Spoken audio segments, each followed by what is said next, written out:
Nós vivemos uma cultura horrível, não é? Mas viver na cultura que nós vivemos não é uma desculpa para nós. Como então quebrar o poder que nossa cultura tem de moldar a maneira que pensamos e a maneira que vivemos, que tem sido cada vez mais comum no meio do cristianismo, que nada mais é do que um eco, uma caixa de ressonância do que a cultura diz sobre todas as coisas. Na história ficcional, existe um lugar chamado o Beco Diagonal, e é a porta de entrada para o mundo bruxo, da magia, nas aventuras do Harry Potter, tão conhecido assim, de todos nós. E o Beco Diagonal, ele é um lugar secreto, atrás de um simples restaurante cheio de bruxos e bruxas adultos que vão lá tomar uma cerveja amanteigada, um suco de abóbora, e atrás desse bar, desse restaurante chamado de o Caldeirão Furado, há um pequeno pátio murado, um pequeno beco, não é? E nesse pequeno beco só tem uma lata de lixo. Então, o Beco Diagonal é a maneira como você pode acessar o mundo mágico, o mundo dos bruxos, não é? E você, eu vou contar para vocês o segredo. Você pode acessar esse mundo batendo num tijolo que fica atrás do Caldeirão Furado, nesse pequeno espaço, não é, cercado, e é só você ir até a lata de lixo e contar com a sua varinha 3 tijolos para cima e 2 para o lado. Quando você bate, abre uma porta mágica para o mundo dos bruxos. Todo mundo que as pessoas que não fazem parte do mundo dos bruxos não conhece. Então, em 1991, pela primeira vez, Harry Potter foi ao Beco Diagonal com Rubio Hagrid, o que marcou a entrada do Harry Potter no mundo da magia, ou a reintrodução, já que ele tinha saído desse mundo quando era um bebê. Agora, esqueça essa história e pense no apóstolo Paulo. Imagine o apóstolo Paulo passando por ali, entrando no mundo da magia, entrando no mundo da magia como Harry Potter entrou em 1991. Não dessa magia infantil e lúdica do mundo criado pela J.K. Rowling, no qual a gente nos divertimos. Eu, por exemplo, li as histórias para o meu filho quando ele era ainda criança, e hoje ele já tem quase 30 anos.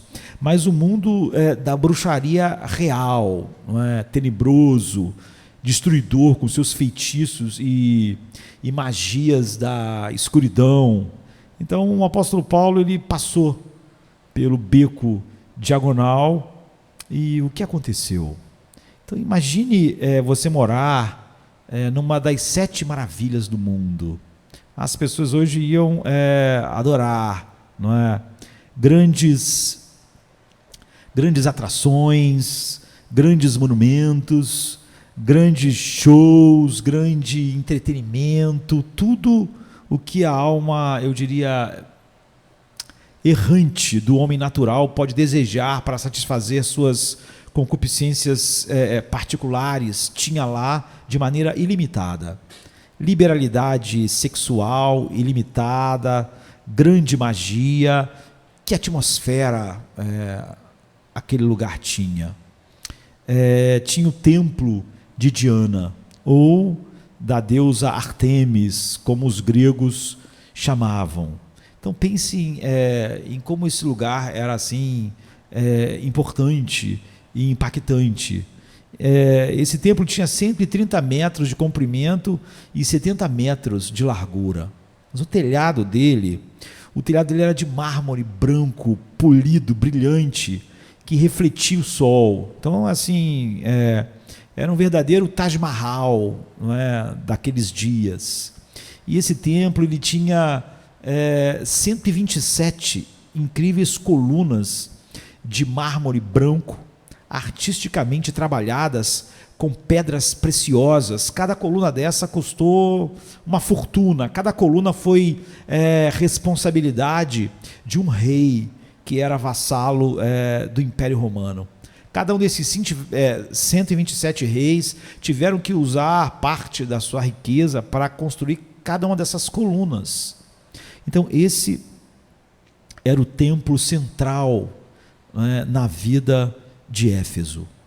Era o centro religioso, mas era muito mais que isso. Era o centro religioso com milhares de sacrifícios de animais diariamente, mas também era o centro político e o centro financeiro. Tudo de importante acontecia lá, já que ali era o que nós podíamos chamar, entre aspas, de o Banco Central da Ásia, não é? De toda a província romana da Ásia. Então, com todo esse poder junto, no mesmo lugar, poder religioso, poder financeiro, artístico, de entretenimento, inevitavelmente, Éfeso se tornou, e o templo, não é, em Éfeso, o centro gravitacional que atraía para lá grandes massas de todo o Império Romano, se tornando o que foi chamado, naquela época, de a metrópole da Ásia, a grande cidade da Ásia. Então você pode perceber o magnetismo que a cidade de Éfeso exercia nas pessoas, um lugar onde todo mundo no Império Romano queria visitar, queria conhecer, queria estar. Éfeso era simplesmente um grande imã para todas as pessoas. Sua deusa, a grande Diana dos Efésios, era a deusa da fertilidade, era a deusa da magia, ela era a deusa da astrologia e toda a forma de superstição que você possa imaginar, que o homem caído pode imaginar, estava naquele lugar. Éfeso atraía, então, os maiores magos do Império Romano, e as maiores bruxas, e os necromantes, e os maiores adivinhadores de todo mundo conhecido naqueles dias. Os maiores magos, bruxas, necromantes, adivinhadores estavam lá, estavam em Éfeso e estavam envolvidos no que estava acontecendo lá. Então, junto com toda essa atmosfera, havia um estranho costume junto a isso, e que colocava um tempero ainda maior. Todas as terras em torno do templo eram um local de anistia, uma espécie de cidade-refúgio. Então, era um asilo para quem tinha cometido crimes, qualquer tipo de crime. Por quê? Porque dentro dos 200 metros, em torno do templo, ninguém podia ser preso. Some isso ao fato de existirem uma quantidade enorme de prostitutas do templo, já que a Diana era a deusa da fertilidade. Então, toda a promiscuidade sexual que você possa imaginar, não só era abundante, mas era vista como parte do sagrado, parte do culto. Toda depravação sexual que você possa imaginar fazia parte do culto, fazia parte da adoração. Agora, o que falta a essa cidade para expressar toda a decadência do coração humano caído e escravizado pelo pecado? O que mais falta? Por isso, pense em Éfeso como o epicentro da magia, bruxaria, mas também Éfeso era um lugar onde criminosos gostavam de estar, porque no perímetro do templo, em 200 metros em torno dele, ninguém podia ser preso. E também é lá que estavam os políticos, já que era ali, junto com do templo, que a política era exercida. E também todas as transações financeiras, pois ali estava o centro financeiro de toda a Ásia. não é? E ali estavam os artistas. Então Éfeso, a cidade de Éfeso, se tornou o grande centro cultural da Ásia, né? Seria a Paris, a Nova York, né, dos nossos dias, um Louvre de arte que todos queriam visitar, todos queriam estar, todos queriam dizer que foram lá, que viram as maravilhas. Então era um lugar para se morar realmente, se você pudesse, se você tivesse dinheiro e condições, lá era o lugar para se morar. Os que venceram na vida, os que tinham poder econômico, lá era onde as pessoas gostariam de passar a sua aposentadoria, não é? Viver naquele lugar. Lá era a meca da peregrinação religiosa daqueles dias. Magia pura. Lá em Éfeso, ali, né, no grande templo de Artemis, de Diana, ali era o beco diagonal da magia, era a porta de entrada para o mundo da magia. Então, o que mais poderia ser dito de tão grande metrópole? Sua população estava constantemente preocupada por tudo que o templo de Diana era, não é? Isso ocupava a vida deles, e com a tentativa de manipular o mundo espiritual. Era um mundo pagão, todos queriam manipular a sua vida, a sua sorte, seu casamento, os seus negócios. Infelizmente hoje, quantos cristãos, entre aspas, desejam o mesmo, não é? E pensam só no evangelho como uma maneira de manipular as coisas para os seus próprios propósitos, com seus rituais, não é? E eles lá viviam isso o tempo todo, com seus rituais, encantamentos, invocações.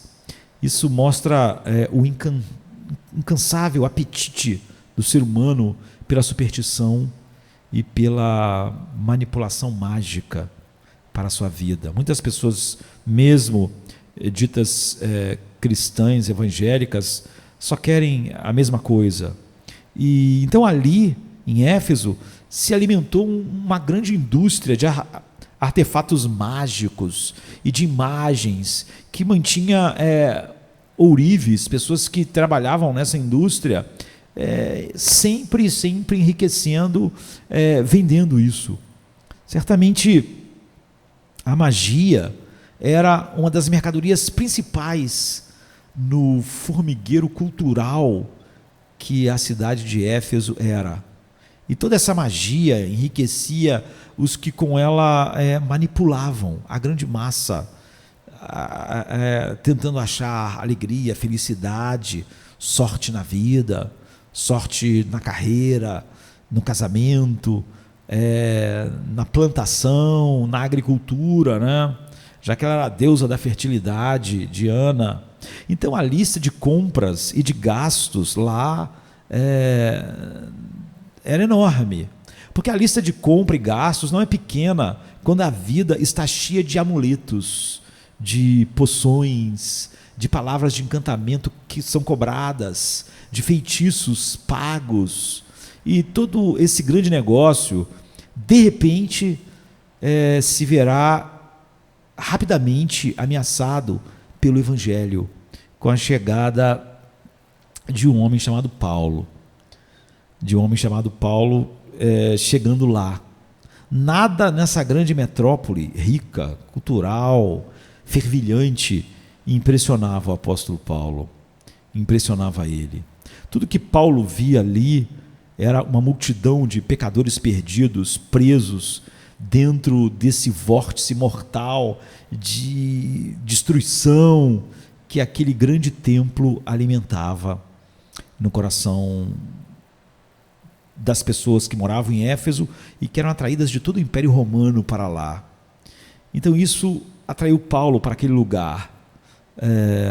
Não tudo o que culturalmente atraía as outras pessoas, não é? E atrai tantos hoje homens não regenerados e até mesmo cristãos, ou seja, o fascínio que a cultura e todas essas coisas na cultura exerce sobre as pessoas. Então o apóstolo Paulo ficou ali 3 anos, A gente pode estudar isso em Atos, a partir do capítulo 18, verso 23, até Atos 21, 17. E o apóstolo Paulo, então, ficou 3 anos lá nessa cidade, com todas essas coisas. E ele tinha, então, um profundo conhecimento de Éfeso. Ele tinha um profundo conhecimento das pessoas que moravam lá. E que coisa as pessoas daquela cidade amavam. E ele sabia, o apóstolo Paulo, que o evangelho causaria um grande e perigoso choque, não é? Mas, ao mesmo tempo, também não seria maravilhoso pensar nisso, não é? No que o evangelho fez naquele lugar. Foram 3 anos do apóstolo Paulo lá, cheios de grandes e impressionantes histórias que, ao lermos na palavra de Deus, suas descrições, mesmo não tendo todos os detalhes, né, nós podemos preencher com nossa imaginação a atmosfera de tudo ali. Então, por exemplo, nós podemos lembrar dos 7 filhos de Seva, exorcistas. Aquela cidade tinha muito essas coisas. Exorcistas que tentaram aumentar seus poderes mágicos, evocando o nome de Jesus. Eles acharam, olhando o apóstolo Paulo, que o nome de Jesus era só algo que eles podiam acrescentar aos seus muitos encantamentos. Então, como eles viram Paulo fazer, eles também acharam que podiam usar aquilo, mais um encanto, e nós sabemos como isso terminou de maneira terrível para eles. Um dia, um espírito maligno lhes respondeu: olha, Jesus eu conheço, eu sei quem é, Paulo eu conheço também, mas vocês quem são? Então o endemoniado saltou sobre eles e os dominou, os espancou com tamanha violência que eles fugiram nus e feridos. Então imagine isso. A gente pode ler isso em Atos 19, 15, 16. Então era essa atmosfera daqueles 3 anos nessa cidade. Então lembra da grande quantidade de convertidos que se arrependeram. A gente lê, e eles abandonaram as artes mágicas, as magias, e eles fizeram uma grande fogueira, queimando toda espécie de livros mágicos e de livros de magias. Eles queimaram uma fortuna imensa em dinheiro. E Atos 19, 17 em diante, diz que grande número dos que tinham praticado ocultismo, bruxaria, reuniram seus livros e os queimaram publicamente. Calculando o valor total, este chegou, a Bíblia diz, a 50.000 dracmas, o valor do que eles queimaram. Dessa maneira, a Bíblia diz, a palavra do Senhor muito se difundiu e se fortalecia. Mas isso era um pouco demais, não é? Isso era demais, e toda a cidade entrou em polvorosa. Houve então uma união de todas as pessoas que participavam daquela indústria em torno do templo, na cidade, que tornou a cidade rica e poderosa. Os ourives, por exemplo, que ganhavam tanto dinheiro fabricando ídolos, né, de Diana, que eram vendidos aos milhares de turistas que chegavam o tempo todo. Eles se revoltaram porque o evangelho pregado por Paulo estava destruindo completamente tudo que eles achavam grande, maravilhoso naquele lugar, na cultura deles. E o mercado de bugigangas mágicas, de apetrechos mágicos, entrou em colapso. Começou a entrar em colapso. É o que Atos 19, a partir do 23 até o 40, diz para nós. Esse paradoxo vai sempre existir, né? O evangelho, que dava liberdade, segurança, não é? Paz a todos aqueles homens que eram escravizados a vida inteira com seus brinquedos mágicos, feitiços, superstições, agora conhecendo a verdade que os libertou de tudo isso, Então, até mesmo o Evangelho, sempre que ele chega com suas coisas maravilhosas, libertação, se torna uma ameaça a toda a vida cultural daquela cidade de Éfeso. Então a Bíblia diz em Atos 19, não somente há o perigo, isso era a reclamação que as pessoas começaram a fazer contra o Evangelho lá. Não há o perigo de nossa profissão perder, não há somente o perigo da nossa profissão perder sua reputação, disseram os ourives, mas também de o templo da grande deusa Ártemis cair em descrédito, e da própria deusa, adorada em toda a província romana da Ásia e em todo o mundo, ser destruída destruída e destituída da sua majestade divina. É o que eles disseram em Atos 19, 27. Agora imagine uma multidão gritando sem parar por 2 horas. Pense 2 horas, uma multidão gritando a mesma frase. A Bíblia diz em Atos 19, 34 que toda uma multidão unanimemente levantou a voz, clamando por um espaço de 2 horas, gritando a mesma frase: grande é a Diana dos Efésios, grande é a Diana dos Efésios.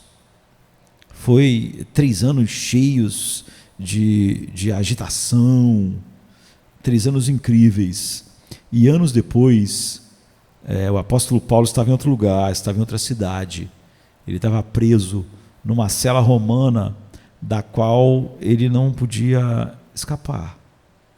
E Paulo pensa sobre tudo que aconteceu em Éfeso, toda aquela agitação, tudo que o Evangelho fez em Éfeso, e agora ele está cheio de lembranças de lutas terríveis, da oposição demoníaca, daquela revolta cultural contra a verdade de Deus, e as grandes vitórias que Deus deu a eles ali.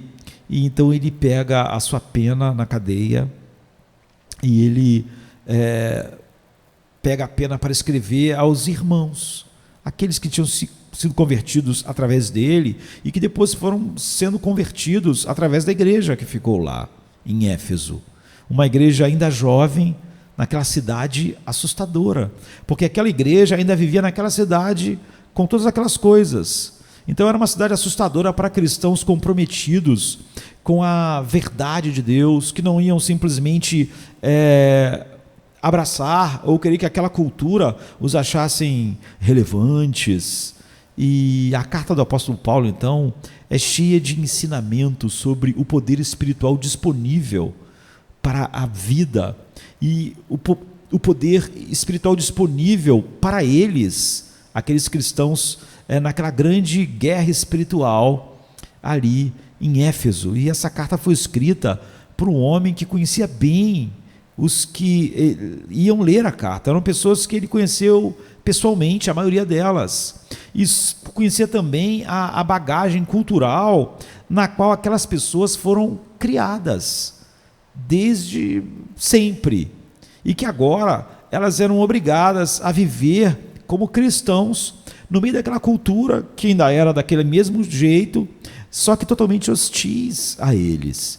Os cristãos ali em Éfeso eram verdadeiros peregrinos naquele mundo de depravação e magia, e crentes vivendo em meio a superstições pagãs, a imoralidade pagã acontecendo de maneira ainda mais aberta e pública do que nos nossos dias. E eles deviam estar lá, e não fora de lá, mas lá. Eles deviam viver em Éfeso, eles eram cristãos em Éfeso, eles deviam ser sal e luz em Éfeso. Então, pessoas vivendo numa cultura tão depravada como aquela, que primeiro assunto você acha que seria fundamental para eles conhecerem, ou para eles, para o apóstolo Paulo enfatizar para eles? Que primeira verdade do Evangelho, que primeira verdade gloriosa você escreveria, ou Paulo escreveria? A primeira coisa que Paulo escreveu para eles, que era fundamental, Paulo começou com a eleição soberana. Paulo diz: bendito seja o Deus Pai do nosso Senhor Jesus Cristo, que nos abençoou com toda a sorte de bênçãos espirituais nas regiões celestiais em Cristo. E ele vai falar sobre essas bênçãos espirituais, e ele continua assim: porque Deus nos escolheu nele antes da fundação do mundo, antes da criação do mundo, para sermos santos e irrepreensíveis em sua presença. E em amor, ele nos predestinou para sermos adotados como filhos por meio de Jesus Cristo, conforme o bom propósito da sua vontade, para o louvor da glória da sua graça, a qual nos deu gratuitamente no amado. É assim, essa é a primeira coisa, é a coisa mais importante que Paulo acha que eles têm que saber. A primeira coisa é o que está em Efésios 1, de 3 a 6. Depois que ele fala que nós temos toda a sorte de bênçãos espirituais, essa é a primeira bênção espiritual que ele enfatiza. A linguagem do apóstolo Paulo não pode ser mais forte, a linguagem do apóstolo Paulo não pode ser mais clara do que ele imprimiu para aquelas pessoas. Ele queria que estes pontos estivessem firmados no coração deles, porque era essencial em cada cristão em Éfeso. Ele queria que estivesse firmado no coração deles que em Cristo eles foram eleitos filhos de Deus antes da fundação do mundo. Que em Cristo eles tinham livre acesso a todas as bênçãos espirituais. Que em Cristo o destino eterno deles estava garantido para sempre. Eles não eram vulneráveis a ninguém, eles não eram vulneráveis a nenhum poder, a nenhuma força. Não é? Para o apóstolo Paulo e os crentes em Éfeso, como para nós agora, a doutrina da eleição é fundamental e deve ser nossa prioridade e deve capturar toda a seriedade, porque é essencial para a nossa segurança eterna, nossa grande esperança no meio dessa feira da vaidade que é a cultura em que nós vivemos, como era a cultura em que a cidade de Éfeso respirava. Essa cultura que se empenha de todas as formas a gerar o quê? Incertezas, inseguranças em nossas vidas, e se nós quisermos viver para a glória de Deus. E essas inseguranças, a cultura vai dizer que só podem ser vencidas pelos ídolos culturais. Então olhe para os efésios. Eles continuaram a viver suas vidas à sombra do grande templo da deusa Diana. Eles continuaram dia a dia vivendo numa cidade que vivia em torno, não daquele grande templo de Diana, de Artemis. Eles viviam no mundo da magia. Eles precisavam de um lembrete constante do amor eletivo de Deus, do amor imutável de Deus, do amor de Cristo por eles, que começou antes da fundação do mundo. Então pensem como eles, os membros da igreja dos Efésios, viviam antes. Todos eles viviam em meio àquela magia, viviam por aquela magia e para aquela magia. Eles estavam acostumados a pagar e gastar muito dinheiro. Grande parte do que eles ganhavam, dos seus ganhos, eles gastavam com mágicos locais. Para quê? Para um feitiço, para quebrar um presságio ruim, para quebrar um horóscopo assustador que eles ouviram de algum mago, ou uma ameaça tenebrosa, para proteger seus filhos, para proteger o seu casamento. Então eles gastavam dinheiro para frustrar, eu diria, o impacto que espíritos podiam causar na vida deles, de todas as formas, na sua vida econômica. Eles precisavam da deusa da fertilidade para ter filhos, para prosperar. e de tudo à sua volta. Foi assim que eles cresceram, assim que os pais deles viveram, que os avós deles viveram, que os bisavós deles viveram. Agora imagine como o grande ensino de Paulo, chegando naquela carta, revivendo isso neles, foi para eles algo notável, comovente e confortador.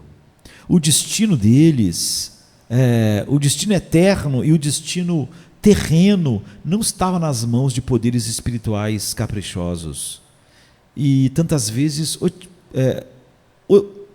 hostis, né, que povoavam aquele reino de magias. O destino deles não estava na mão de ídolos culturais, como hoje há vários tantos ídolos culturais, não é? Que prometem a segurança, felicidade, o sexo, o dinheiro, o poder, enfim, toda a cultura é assim.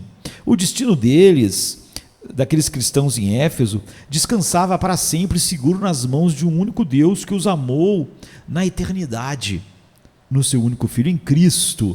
Não é? E que o amor dele, nesse amor, ele os predestinou para ele mesmo, para a adoção de filhos, que os escolheu na eternidade para estar num relacionamento eterno com ele, e os escolheu muito antes de qualquer poder espiritual existir, não é?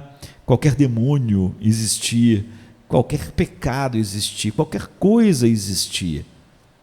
Então o futuro deles é seguro, não por causa do que há neles ou do que eles pudessem fazer. Seu futuro é abençoado, seu futuro é bendito, seu futuro é garantido por causa da eleição em Cristo e de toda a obra perfeita de Cristo e sua relação de união com Cristo, que jamais pode ser quebrada, não é? Como Paulo diz aos Romanos: quem vai nos separar do amor de Cristo? A tribulação, a angústia, a perseguição, ou a fome, ou a nudez, ou o perigo, ou a espada?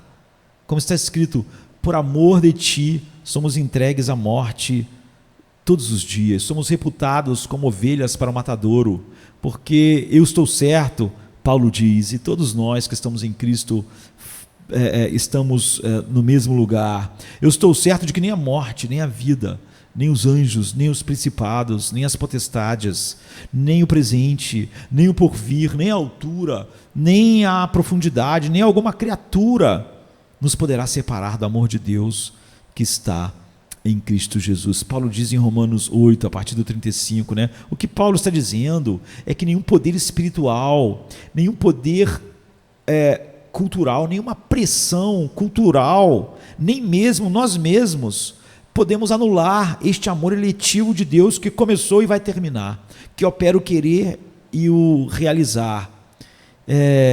Nada pode anular esse amor eletivo de Deus, que sempre é soberanamente vencedor em todos aqueles que ele amou.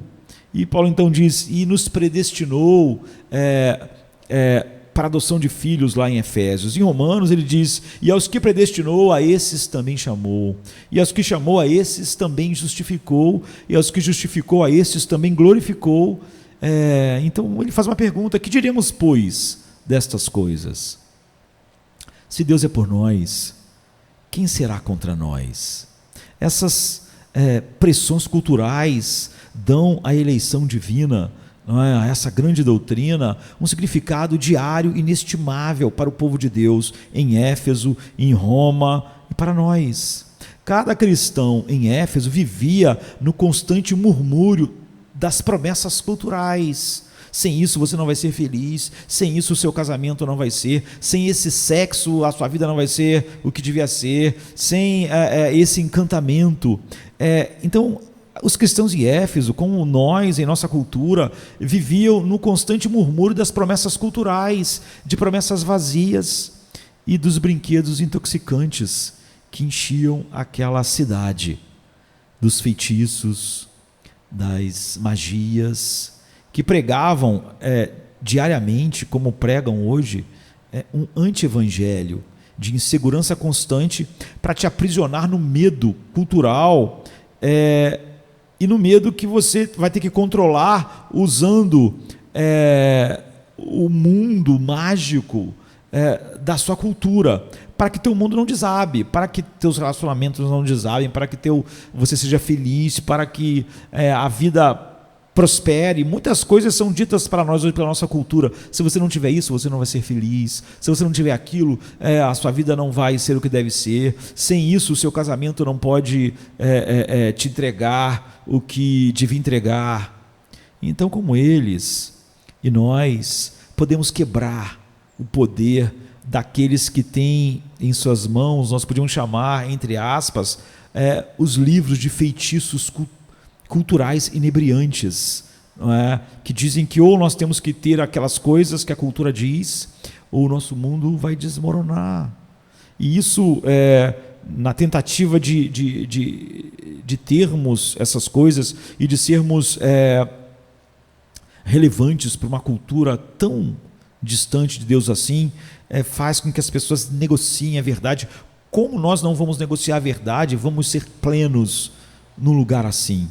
Como derrubar todas as fortalezas culturalmente enraizadas no mundo que nos cerca na televisão, na internet, na rua, em casa, no trabalho. Então, como derrubar todas as fortalezas culturalmente enraizadas no mundo que nos cerca, oprimindo os homens de todas as classes e origens sociais. Essa pressão diz para todo mundo continuamente: sem essa magia, sua vida será insignificante, não será prazerosa, você não vai ter autoestima. Sem essa magia, você não terá a vida que você deve ter, nem vai poder aproveitar, ou sua vida vai desmoronar, você será um perdedor, ou então você não estará gozando a vida, nem experimentando o bom da vida.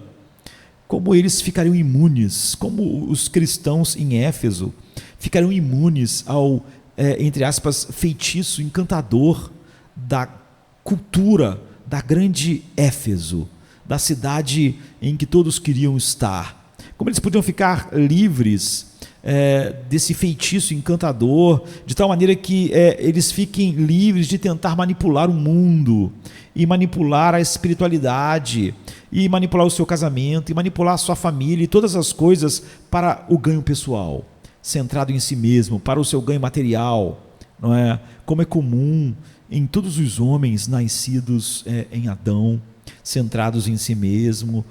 Como eles poderiam ser livres disso? Como está completamente livre e com uma certeza absoluta de que nunca nada desse, entre aspas, feitiço cultural possa nos tirar nossa bem-aventurança, nossa alegria, nossa paz, não é? Já desfrutada em parte ao contemplarmos a beleza de Deus na face de Cristo, e que nós vamos desfrutar para sempre. A única resposta possível é a resposta que Paulo dá a eles: é sermos encontrados em Cristo, em quem fomos eleitos antes da fundação do mundo, para um dia sermos glorificados, sermos a imagem perfeita de Cristo. Sabe, como Paulo diz: bendito seja o Deus Pai do nosso Senhor Jesus Cristo, que nos abençoou, como nós vimos no início, com toda a sorte de bênçãos espirituais nas regiões celestiais em Cristo. Porque Deus mesmo nos escolheu nele, em Cristo, antes da criação do mundo, para sermos santos e irrepreensíveis em sua presença. E em amor, Ele nos predestinou para sermos adotados como filhos por meio de Jesus Cristo. E conforme o bom propósito da sua vontade soberana, para o louvor da glória da sua graça, a qual o Pai nos deu gratuitamente no amado. Não é maravilhoso? Efésios 1, de 3 a 6. A doutrina da eleição não é tão destacada nas cartas de Paulo e de Pedro e de João, e no Evangelho de João, e na boca de Cristo, por ser simplesmente a doutrina favorita ou de estimação. A doutrina da eleição também não é um tema para debates desconectados com a realidade, ou seja, simplesmente debates teológicos pelo debate em si, sem fim. Cada cultura, e a nossa cultura hoje, no século XXI, não é diferente da de Éfeso, tem uma segurança baseada em seus ídolos. Os ídolos culturais podem ser diferentes, mas eles prometem a mesma coisa, não é? Cada cultura, então, é baseada em seus ídolos. Hoje há tantos ídolos na nossa cultura que prometem, não é? Dinheiro, sexo, poder, romance, e que vão nos entregar uma vida encantada, não é?